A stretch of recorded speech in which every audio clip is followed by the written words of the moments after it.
What the hell's going on in here? Get out! We have finally made it to the end.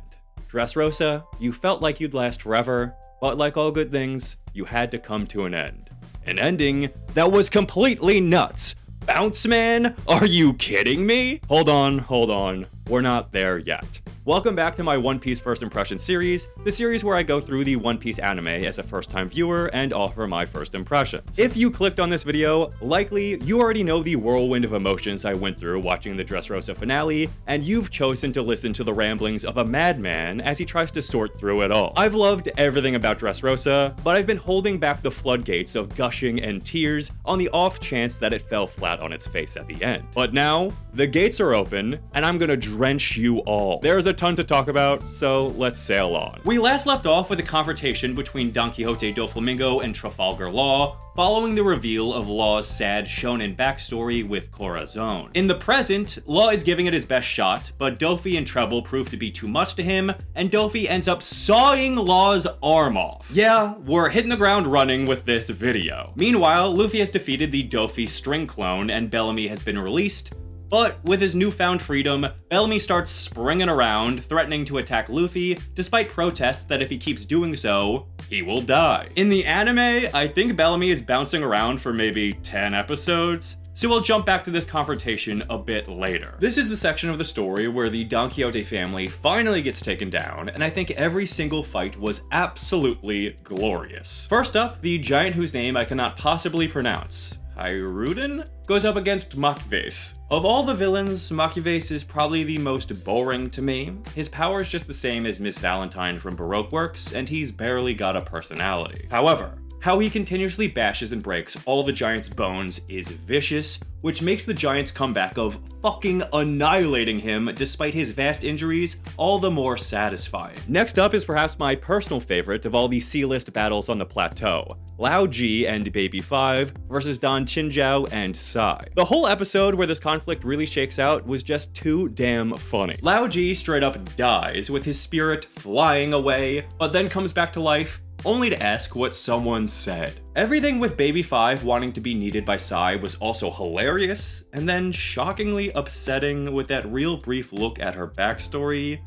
Yikes. She goes to kill herself, and Sai tries to stop her, but Chinjiao interferes. Sai proves himself as the next chieftain by denting that old dude's dome and saving Baby 5. Then, he defeats Lao Ji and vows to marry Baby 5. Honestly, hell yeah. So much went down with just this one conflict that you'd think it was a major battle in this arc, but what's so impressive to me is that these are just C to D list characters at this point, and yet I'm fully invested. I'm happy for Sai and Baby 5, okay? There is another 2-on-2 battle involving Bartolomeo, Cavendish, Gladius, and Dellinger. First, I just want to say that Dellinger is a horrifying freak. I don't know exactly when he was revealed as a half-fish man, because that fin definitely wasn't there in previous scenes, but he slowly transforms into a vicious monster, and I think out of all the family members, he scares me the most. While Barto and Cavendish are dealing with Gladius, Dellinger goes after Robin, who is racing up to the next level, but she is saved by Cavendish's evil alter ego, Hakuba, who easily takes out Dellinger. I love that this came back into play so soon, but it becomes a massive liability. Hakuba goes to attack Robin himself, but she holds him down as Cavendish struggles for control. I really want to know what the deal is with these personalities. Nothing comes of it in this arc, but maybe in the future? Meanwhile, Gladius goes to blow himself up to take everyone down with him. Barto traps the two of them in a barrier, attempting to sacrifice himself in order to save Robin, but it doesn't work, and Cavendish has to rush her to the next level. After this, Barto reflects that he isn't living up to Luffy and takes down Gladius with a barrier pistol. I think it's interesting how Barto is to Luffy how Bellamy is to Doflamingo. Both of these B-boys practically worship at the feet of their pirate idols. That had to have been done on purpose, and I do wish it was played up a bit more in the story, but either way, it clearly works out for one character far more than the other. What's Bellamy up to anyway? Still springing?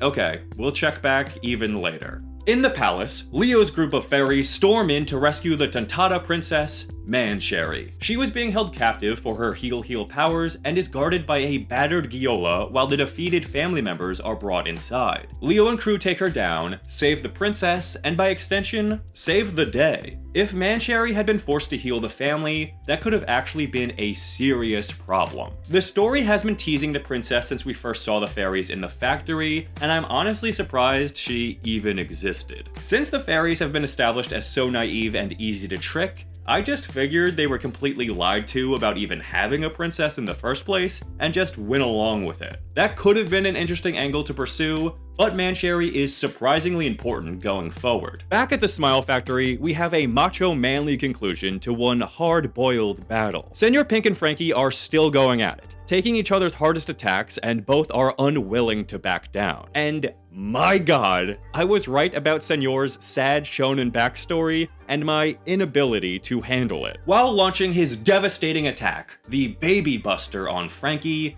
he mentions his wife Russian and his son Gimlet. Frankie survives the attack, but it gave him this badass blacked out eye. He unleashes his own attack, Frankie Iron Boxing, and as Senor takes the barrage of cyborg fists, he reflects on his family. He fell in love with Russian, lied about who he was, lost his firstborn child, and then his wife ended up in a vegetative state. Senor Pink went to visit her every day and slowly discovered the more he dressed like the baby they both lost, the easier it was to make her smile. Obviously, this is ridiculous, but it's also so earnest and heartfelt that I can't help but feel for this hard-boiled man baby. Ultimately, Frankie defeats Senor, but he tells him that if they ever meet again, he'd like to get a drink and hear more about the woman named Russian. Fuck, okay, I actually got chills writing that down. What's wrong with me? After this, it's finally time to destroy the Smile Factory. On the complete opposite end of the spectrum, actually, is it? I can't tell anymore. I'm talking about Diamante versus Kiros. So, Robin finally made her way up the plateau to join Rebecca and protect her so Kiros could fully focus on the fight. I thought it was nice that Robin was involved in this fight. She hasn't participated in even a mini boss battle in quite some time. When Diamante begins raining down iron balls, Robin is able to protect Rebecca using her limbs, while Kiros just takes all those falling spikes. Rebecca cries out that she wants to help, but Kiros won't let her break her mother's wish after all these years. He won't let Rebecca hurt anyone. This is his fight. This whole battle is so emotional. I really feel for Kiros. He is the embodiment of all the horror that Doflamingo has inflicted on this land. His anger bubbles over as he tells Diamante that he doesn't know what it's like to be forgotten, what it's like not to feel anything. As he takes the iron spikes, he shouts that the pain is just confirmation that he's human again. He rains down hell on Diamante, ultimately defeating him, and as the lead singer for Aerosmith goes down, he crashes into Scarlett's grave marker. Such a powerful visual. Finally, Rebecca and Kiros are reunited, and it's revealed Robin was taking those iron spikes to the back this whole time while protecting Rebecca. I loved this fight, and I love how the relationship between Kiros and Rebecca is written throughout this arc. It's finally time for Zoro to stop the giant stone man who's been terrorizing the island. Pika is off to kill King Riku. He separates himself from the earth and heads towards the King's Plateau, which is a pretty major problem, so Zoro comes up with a number of plans to try and stop him. These are all pretty much useless, but he does land on one that is so epic, so glorious, that it's easily a top 3 Zoro moment. Zoro uses some of the other warriors on the plateau to launch him directly toward Pika, and the animation is simply gorgeous here. Seeing him use Haki on all 3 swords and just slicing through Pika with the entire country watching was so satisfying. And it was a great echo to have Zoro use the secret technique he originally used on Mihawk but lost with, now enhanced thanks to Mihawk's training. Slicing Pika's stone form into bits to find the real him while still in the air was smart, more clever than Zoro usually gets to be. He really used his head, and this was an overall extraordinarily competent plan from Zoro. I'm impressed. The last member of the Don Quixote family left standing is Bellamy. After continuously springing back and forth to launch some blows on Luffy, Bellamy finally goes down. I hate to admit it, but I wanted to feel more in this moment than I did. It's definitely tragic and sad, but I don't know, something about it just didn't really click with me. Maybe the anime dragged it out a bit too much. Another problem is, despite all the talk about Bellamy killing himself and being on the brink of death, I never thought for a second that he was dead, and that definitely impacted my feelings. If I thought Luffy legit killed him, or if there was even the chance of that, I think I definitely would have felt differently. Don't get me wrong, this was a powerful moment and an awesome echo of Luffy's original takedown of Bellamy in Jaya. I even loved when Bellamy admitted he admires Luffy and chose the wrong idol in Doflamingo, but I don't know. Bellamy just attacking Luffy because he's a man who has to stick to his principles was just like, okay, whatever. It didn't feel super compelling to me, and after everything that was built up with Bellamy, I was just hoping for a little bit more. But this made Doffy's manipulation clear to Luffy, which caused him to rage out, and I was very excited for the coming showdown. Back on top of the palace, we get the dramatic reveal that Doflamingo has killed Law. But again, I had the same problem with this as I did with Bellamy. Since One Piece is so long running, it has built up a significant track record of not killing characters, and I think that has become a detriment to these kind of moments for me. I would have loved to believe Law had actually been killed, but I didn't buy it for a second. Riddle him full of bullets, have characters say there's no way he could be alive all you want, I know he's alive. So, while it is a good moment, I feel some of the weight was lacking, and that kinda sucks. But, in universe, this does get Luffy to absolutely rage out, although he's actually unable to do anything against Doffy and Treble, even after busting out that Bellamy-inspired spring attack. I actually really enjoyed how impotent he was here. You could feel this was setting Luffy up for a good brawl. Thinking back, it's been quite some time since Luffy had a real serious boss fight against someone actually strong that he's won. Horde was never a real threat to Luffy, he got his ass beat in Marineford, he couldn't take Magellan, the Snake Sisters weren't real final bosses,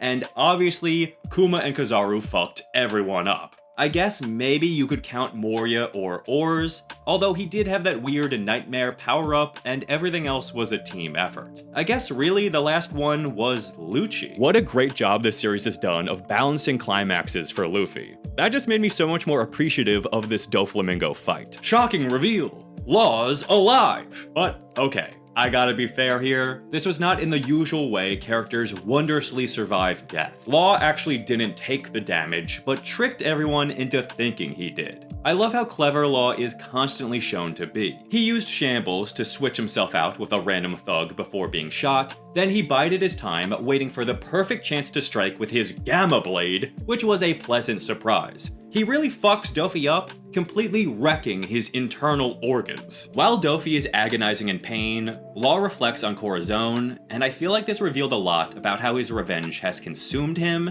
and I don't think Corazon wanted that for Law. He then talks shit to Doffy, and Doffy talks shit back, specifically about Corazon, so Law shocks his ass. But Doffy gets up because apparently his strings can repair his internal organs. Okay.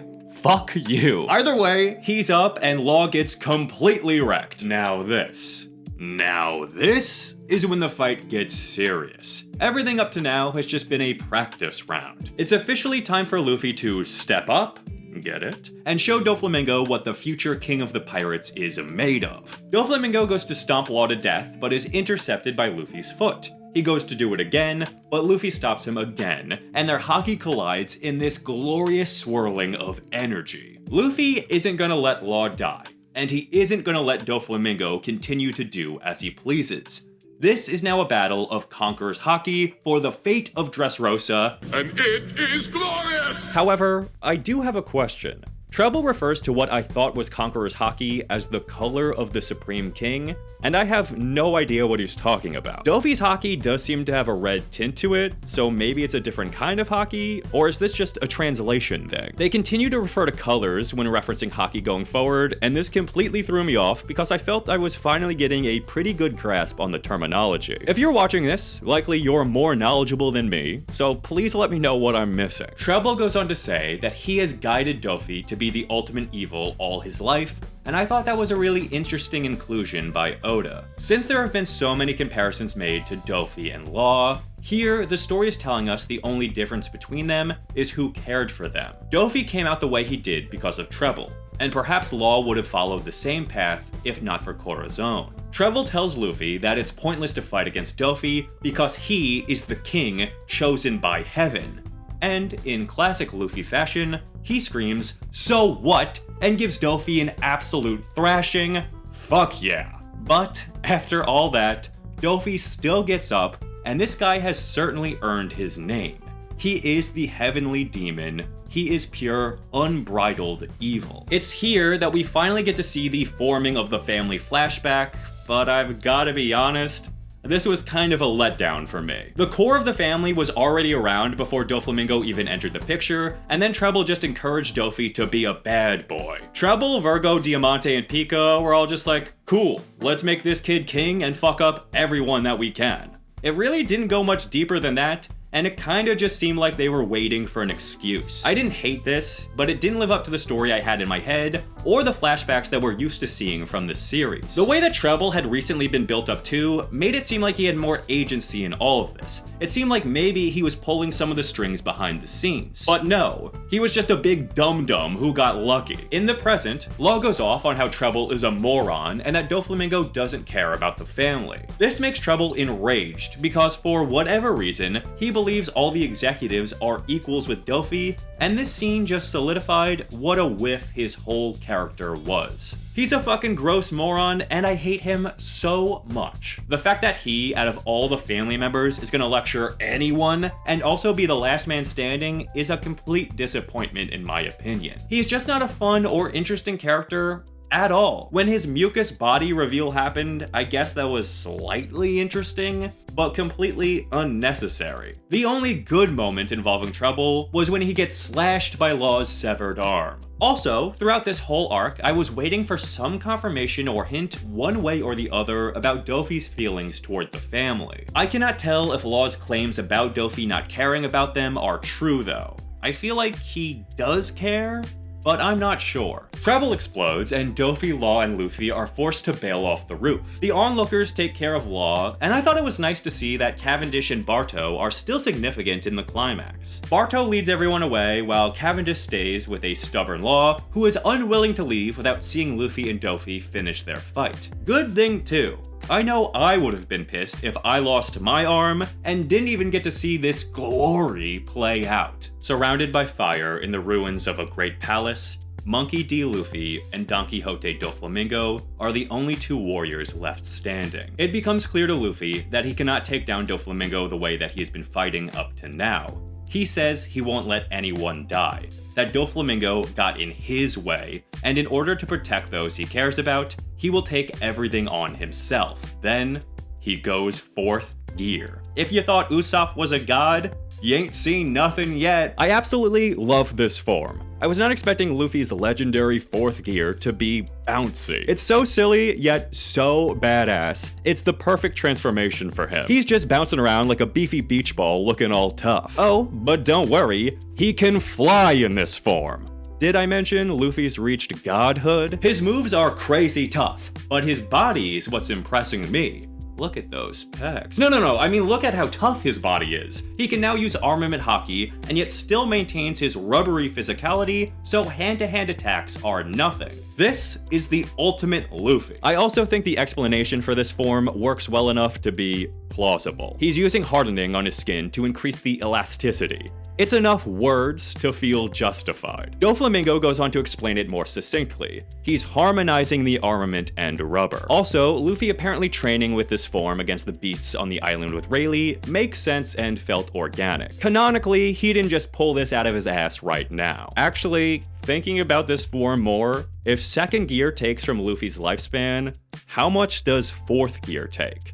Luffy doesn't seem meant to live long in this world. Anyway, I love how big the scope of the battle is. My complaint with some of the fights in this series, especially early on, was how the setting rarely changes. This is all over the place. Smashing through buildings, flying across the whole city, so dope. Luffy's really laying the smackdown on Doffy this entire time, breaking his strings, using that crazy controlled elastic punch. It was all so damn satisfying. Can I say this is the best action in this series? Is that safe to say? I feel like it is. And you know what? I love it. And now, we get into some more confusing power insanity. Awakening. Doflamingo begins to turn everything he touches into strings, and he refers to this as his awakened Devil Fruit ability. So I guess there are stages to Devil Fruit powers now, but I'm not sure how it works. It seems to affect things other than the user's body, but I'm not sure how this would work with other powers. Like if Luffy used it, would things around him just turn into rubber?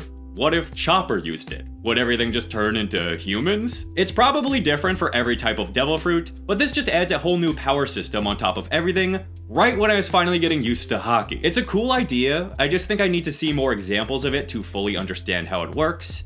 And something tells me that won't be a problem for long. While Luffy is fighting off Doffy's awakened ability, King Riku makes a speech to the citizens of Dressrosa, who are all running for their lives from the birdcage that has slowly begun to close in on them. I guess I should have mentioned that earlier. This ticking clock until nationwide genocide has got everyone panicking, but the old king rallies the citizens, encouraging them to keep trying to survive for just a few more minutes, and it's so good. He believes there is still hope, thanks to Luffy. Luffy then blasts Doffy with the Leo Bazooka, a clear homage to Kamehameha based on the hand positioning, and this smashed Doffy into the rocks above the townspeople. Here, he is in the same crucified position as he was in his childhood. This isn't lingered on, but with the townspeople looking up at him, I thought this was a really clever and subtle callback. Right before Luffy can finish Doffy and end this nightmare, he runs out of juice. With Luffy drained of energy and Doflamingo healing his body with strings, because remember, that's what strings can do, things aren't looking so great for Dressrosa. The citizens begin to flee the area around Luffy, but one man, one brave hero steps out from the crowd to help. Yats, the announcer from the tournament. He recognized Luffy as Lucy, the people's champion, and stepped up to help with the remaining tournament warriors. Luffy says he just needs 10 minutes to recover, and then he'll take Doflamingo out with one hit, so Gyatts is off. I love this moment. I don't know why, but I think I have a certain fondness for announcer characters because of my love of Dragon Ball, which sounds really fucking weird out loud. Bottom line, I'm glad Gyatts got some serious time to shine outside of the tournament. It's here when Jesus Burgess attacks. Let's rewind a bit. When the Bounce Man vs. Heavenly Demon showdown was going on, Koala was trailing Burgess through the palace. He was there hunting for Luffy, and Koala called Sabo to help deal with this. The layers of storytelling on display in this arc are so good. There are so many moving pieces, and the ways they constantly bounce off each other is truly impressive. Burgess lunges at Luffy. Apparently, he's after the Gum Gum fruit. We had heard that Blackbeard was hunting Devil Fruit users,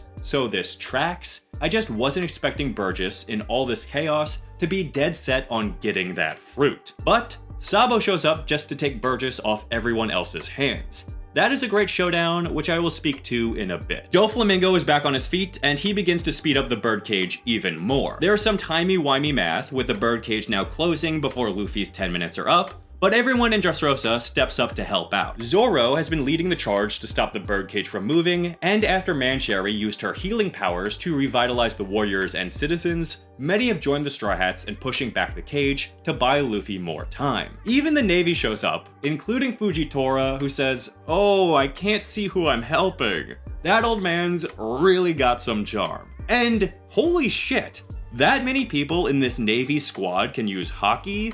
The New World is no joke. Meanwhile, both Rebecca and Viola go to confront Doflamingo. Viola holds Rebecca back from fighting, but gets beat pretty badly by Doffy, and both women end up under his control. Somehow, the people have managed to hold off the birdcage and Doffy long enough, and Gyatts leads the final countdown for Lucy's return. He does get viciously stabbed by Doflamingo strings while nearing the end, but when has that ever stopped anyone in this world? Luffy doesn't show up as the countdown ends, and Doffy brings Rebecca in for a killing strike on Viola, only for Law to use Shambles and swap Luffy out with Viola at the last second. The final round begins. It's in this final confrontation where Doffy and Luffy's philosophies come to a head. Doffy talks about how humans are scum and only worthy of being manipulated by a god like him. He says that if everyone just stayed in their cage, in the world he created for them, they would have been fine. Luffy just tells him to shut up.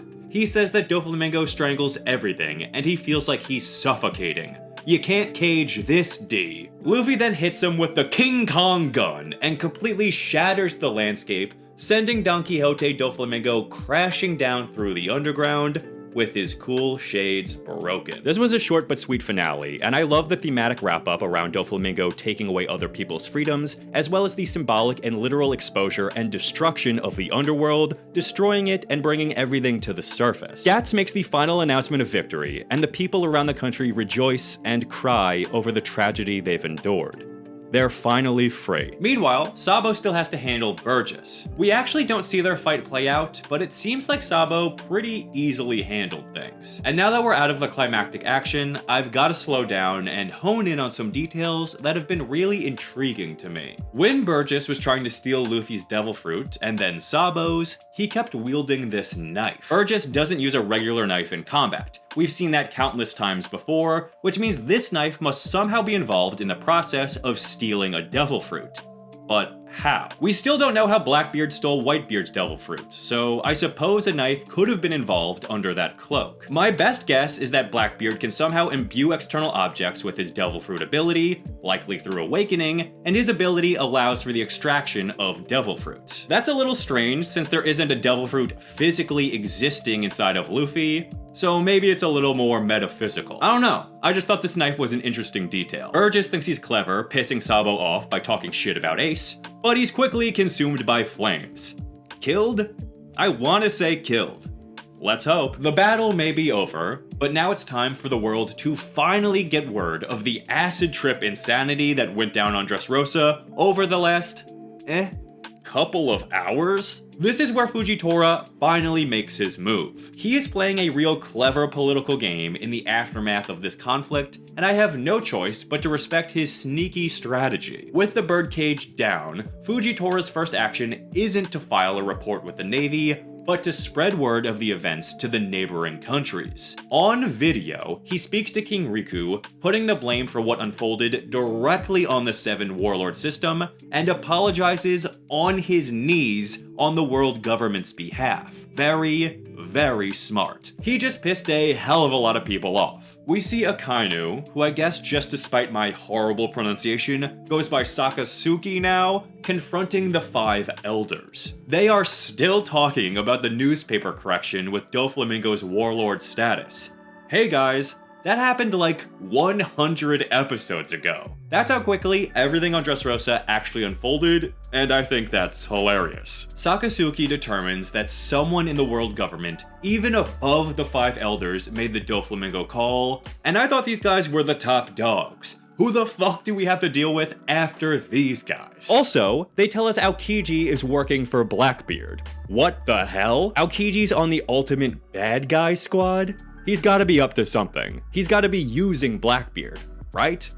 Right? The old dudes all get informed about what went down on Dressrosa, and we also see the worst generation receiving the news. The worst generation stuff at the end of these arcs is always so good. We have seen Kid, Scratchman, and Hawkins back during Punk Hazard, but this is the first time we're seeing everyone else since the time skip. I'm not sure what to make of Jewelry Bonnie. Before the time skip, she was captured by Blackbeard, but now she's just out and about. We see that Gang has joined Big Mom's crew and is hunting for Caesar, so I imagine he's gonna be important in the next arc. Of all the worst generation characters, he's the least interesting to me, but he also hasn't had much to do, so fingers crossed. We also see that the Sky Island guy, whose name I cannot possibly pronounce, is just chilling on a cloud in the sky, which I will get back to in a moment. Meanwhile, Kid's Alliance is informed of what went down on Dressrosa and conclude that Luffy and Law must be working together to take down Kaido. That works well enough for them because their alliance is to take down Shanks. I was not expecting that, and now I'm unsure how Luffy will interact with these characters going forward.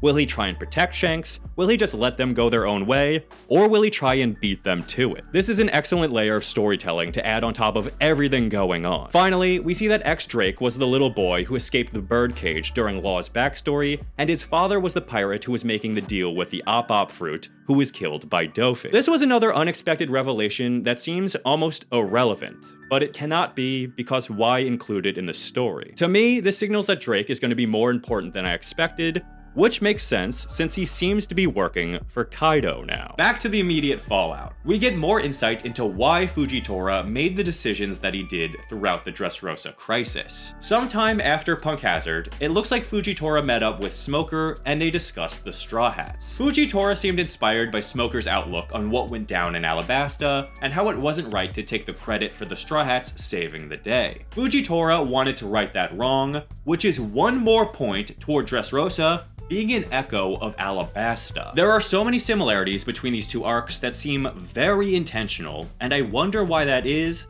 and if it will continue into the future. Will the next arc be an echo of Skypiea?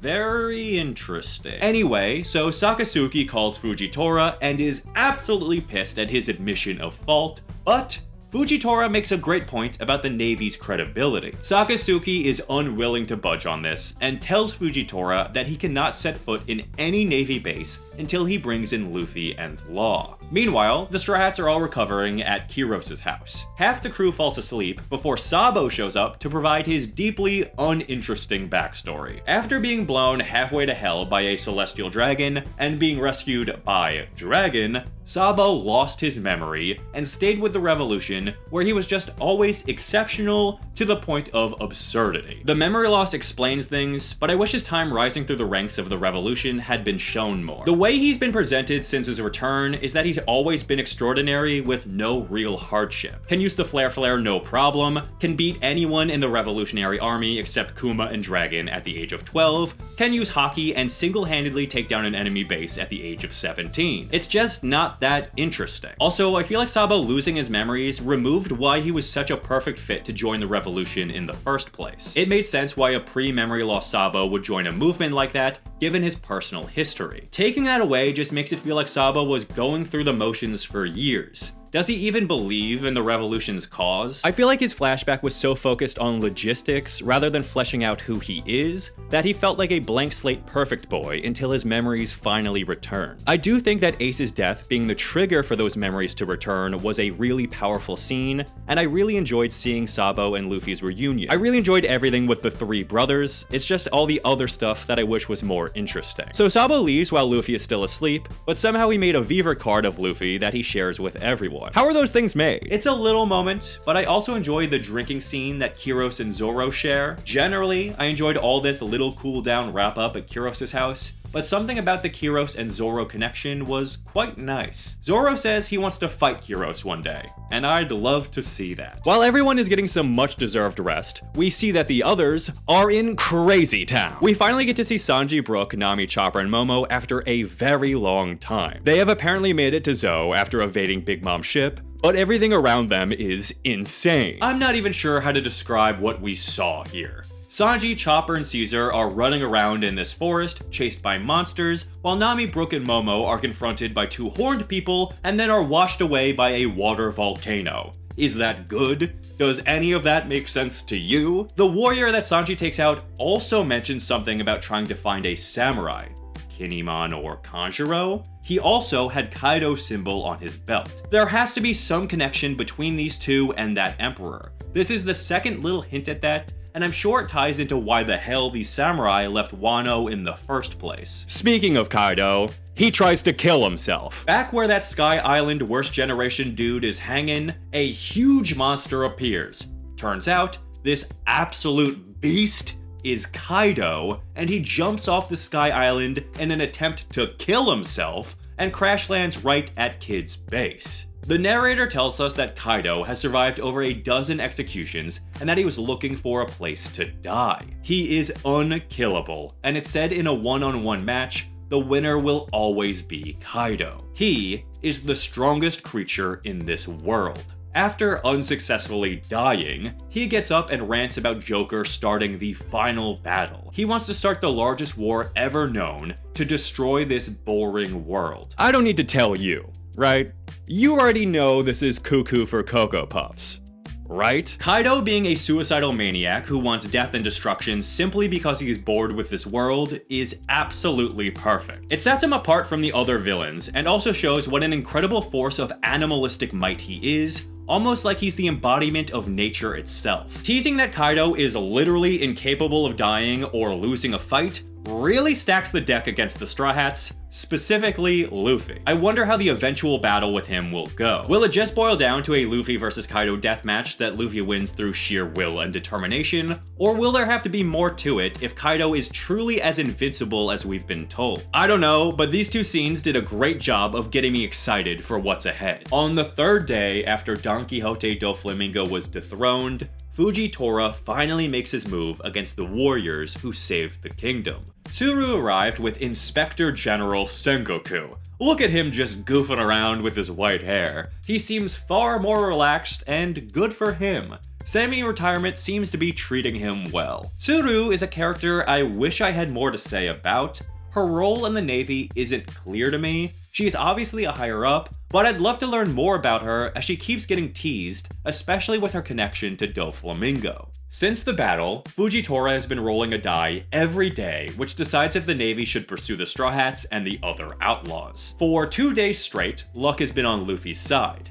However, the Navy has blocked every port, and it occurred to me that I had no idea how the Straw Hats planned on leaving Dressrosa without the Sunny, which is something they better figure out soon because their luck is about to run out. Gotta say that Fujitora's willingness to leave everything up to luck, chance, fate, whatever you want to call it, makes him so unique. He just took a verbal thrashing from the head of the Navy, but seems completely unscathed, going so far as to ensure Tsuru doesn't interfere with his command. Let's just get this guy on the Straw Hat crew already. Gun to my head, Fujitora is my favorite new character introduced in this arc. Since the battle, the rumor around town has been that Rebecca's father was a foreign prince who Scarlet ran off with, and he later died in a war. This rumor is spreading around town because Kiros started it. He wants to protect Rebecca from him. He doesn't want her to be held back by an ill-bred criminal and thinks cutting himself out of her life is the best thing for her, and is planning on leaving the country. None of the Straw Hats, especially Luffy, seem particularly thrilled with his far too hard on himself decision, but there isn't exactly time to hash it out, as Tsuru has rolled a 6. Fujitora immediately sends the Navy into action, storming across the country to arrest all pirates and outlaws. Good thing that the rest of the Colosseum warriors have been devising a plan while the Straw Hats have been comatose. Bartolomeo arrives to warn them about the Navy and to guide them to the East Port where they plan to sail out from. Chaos ensues. Everyone follows Barto's lead except for Luffy, who splits off to go handle one last thing before leaving. He zips up to find Rebecca in the castle and asks if she's okay with how things are with Kiros. She thinks that it's her fault he doesn't want to be around her anymore, reflecting on their tumultuous relationship over the years. She questions Luffy if that's the case, and in classic fashion, Luffy shouts at her to think for herself and just answer his question. She says of course not, so he busts her out of the palace, and the entire country thinks he's kidnapped her. I really like this addition to the story. I like how once the day is saved, Kiros still has to get over his own insecurities, and Rebecca and Kiros don't automatically live happily ever after. They actually have to work at it. I also think it's great that Luffy feels the need to check in with Rebecca and make sure she's all good before he leaves. I think there's a hint of Luffy regretting the time he's lost with the ones he loves, for example, just missing Sabo, and he doesn't want Rebecca to go through that. So, we get the confrontation between Rebecca and Kiros in the flower fields. どっかの王子様の子なんかじゃないよ。そんな人知らない。何百人人を殺してても、手が真っ黒に汚れてても、私の父親は一人だよ。私はキュロスの子だよ。Fuck man, I love this moment. Kiros is rocking that sad dad energy that I get some sick pleasure from. I had completely forgotten about the gloved hands thing that he used to do so he doesn't taint her, and the added detail of his hesitation to touch her was fantastic. They finally reconcile, and there's no way in hell Rebecca is living the life of a princess when she can finally live together with Soldier-san. Good for them. The emotions don't stop flowing. This is the end of an arc. Do you think there's not more to make me cry? As the warriors near the East Port, they realize that Law is gone. He's off talking to Sengoku on the side, and this was another really sweet moment. We knew that Corazon, or I guess I should say Rosinante, worked under Sengoku, but now we learn that Sengoku thought of him as his son. We have to get more young Don Quixote backstory. So Rosinante bonds Law and Sengoku in an unexpected way, and I think Sengoku provides Law with some wise words. First up, more hints about the D. Law tells Sengoku that he bears the name of D and questions him on what he knows about it. Sengoku clearly lies and says he doesn't know anything. Jerk. But he says that Rosinante didn't know anything either, and that the reason he loved him had nothing to do with his name. He tells him not to look for a reason for someone's love, and I thought that was a really sweet thing Law needed to hear. At this point, Law has achieved what he set out to do with his life, and he's kind of rudderless. So I am curious how he's gonna put the past behind him, and what he's gonna do moving forward. Now, we finally get the fight that has been teased since the gambling den at the beginning of the arc. Luffy versus Fujitora. The Admiral arrives to stop the escape of these outlaws by creating a massive ball of rubble from the destroyed buildings around Dressrosa, but Luffy runs up and challenges him. Everyone wants him to run away so they can all escape, but Luffy says he's not running away from anyone anymore like he used to 2 years ago. He's gotta stand and fight anyone who challenges him if he's going to be the king of the pirates. A very badass speech, and it's great to see how much he's matured, although probably not the best plan in most situations. He starts fighting Fujitora, and he announces all of his attacks, which upsets Fujitora, who thinks he's taking pity on him. Luffy confesses that he can't attack a blind man like him without saying anything, because he kind of likes Fujitora. This elicits a bit of a gush and aw shucks from Fujitora, who then tells Luffy he's a moron who should fight befitting his position like he is, implying that Fujitora doesn't want to fight and kinda likes Luffy too. After a crazy powerful attack, Luffy is snatched by the warriors, who all haul ass to their ships despite Luffy's protests. It's here that Fujitora reveals to us, the humble viewers, that he blinded himself. He's seen some shit. So much so that he didn't mind not ever seeing again. He is about to rain down all the rubble onto the ships, but suddenly, the citizens arrive, claiming to be chasing Luffy for kidnapping Rebecca. But they're really here to save the motherfucking day. They're pretending to be going after Luffy out of anger, but really, they are here to act as a shield for the people who they know saved their country. Not only that, but these citizens have also always known that Rebecca was Kiros's daughter, and they've known about the Dentadas as well. These guys have been playing a really serious long game, but they've been doing it for the benefit of others, which was fantastic. Earlier, we also got a pretty succinct summary of the citizens' own character arc from the King of Prudence. He says that they were deceived, and in their anger, they were seduced by the prosperity and violence that Doflamingo brought, but now that the truth has been revealed, they want to go back to a more humble and peaceful existence. After witnessing this, Fujitora wonders what Luffy looks like,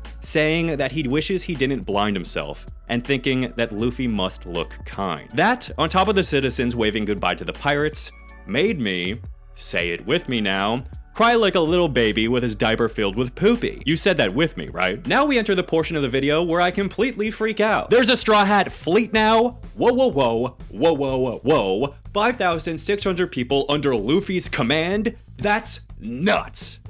Let's take a step back. The warriors from Dressrosa, specifically Bartolomeo, Cavendish, Sai, Ideo, Hyruden, Orlumbus, and even Lil Leo pledge their loyalty to Luffy and want to serve under his command in a grand Straw Hat fleet. I was expecting some alliances and friendships after this arc, but this is fucking massive. Giants, pirates, armies, dwarves, this is a goddamn dream team alliance right here. And of course, Luffy turns the whole thing down. Luffy doesn't drink the father's cup, completing the bond with his subordinate captains and their sons' cups of sake. He claims that he needs his space, and just wants to be king of the pirates, not someone important or even a great pirate. He says he'll never forget those who helped against Mingo, and will happily call on them when the Straw Hats need help, and will help any of them if they ever need it. This is fitting with Luffy's personality. As nonsensical as it sounds at first, this makes 100% sense to Luffy. Luffy wants to be free, the freest person on the sea. He doesn't want to be the leader of a massive fleet. He doesn't want to be some kind of political maneuverer around the world. He just wants to be free to do as he pleases. That's what being king of the pirates means to Luffy. So, while I was heartbroken that it seemed like this fleet wasn't going to be formed, I did accept that as captain, this was Luffy's decision to make. However, even Oda had to step in and override Luffy on this one for the sake of sheer cool. The Straw Hat fleet is formed against Luffy's wishes. They say they are just as free to make their choices as Luffy is, and thank God. I was really worried for a second there that this was going to be some kind of brutal tease. I think it goes without saying that this is a huge development. War with the Emperors is nearly upon us, and taking them down is going to require more than Luffy's chutzpah. They'll need massive manpower to compete. We even see that there's an allied fleet of pirates formed solely around their hatred for Luffy because he disrupted Doflamingo's underground operations. Even though these guys are all chumps, if the Thousand Sunny ever came across something like this solo, it would be nearly impossible to come out unscathed. Luckily, in this scenario, when they came to Dressrosa, the Straw Hats receive a kind parting gift from a lovable admiral. Fujitora brings the rubble crashing on this enemy fleet, and the Straw Hat fleet is formed as it all comes raining down. Now, it's party time. This isn't the best party in the series. It's a little quick, but I thought it was fun, and it is hard to top forming a massive fleet anyway. I'm really glad that all these characters are part of the extended Straw Hat family now. And of course, the narrator comes in to tell us that all these characters are going to be involved in an incident no one could have seen coming. You all-knowing smartass. As if I wasn't hyped enough. Now, please indulge me as I scream about a couple more juicy morsels we see at the end of this arc. Spandam and Lucci? I thought Spandam was fucking dead. Paralyzed at least. I'm kind of disappointed he has no permanent damage from Robin's final blow on him, but it's cool to see them both working for CP0. In fact, it seems like Lucci is in charge. At least he's a higher rank than Spandam. Meanwhile, Doflamingo makes a speech about how he was the one keeping everyone in check in the new world, and without him, things will break down into chaos. Then, we see some guy named Captain Jack appear out of nowhere, seemingly about to raid the prison ship Doflamingo is on. He seems to be a Kaido subordinate, so this can only mean bad things. Next up, Barto's ship.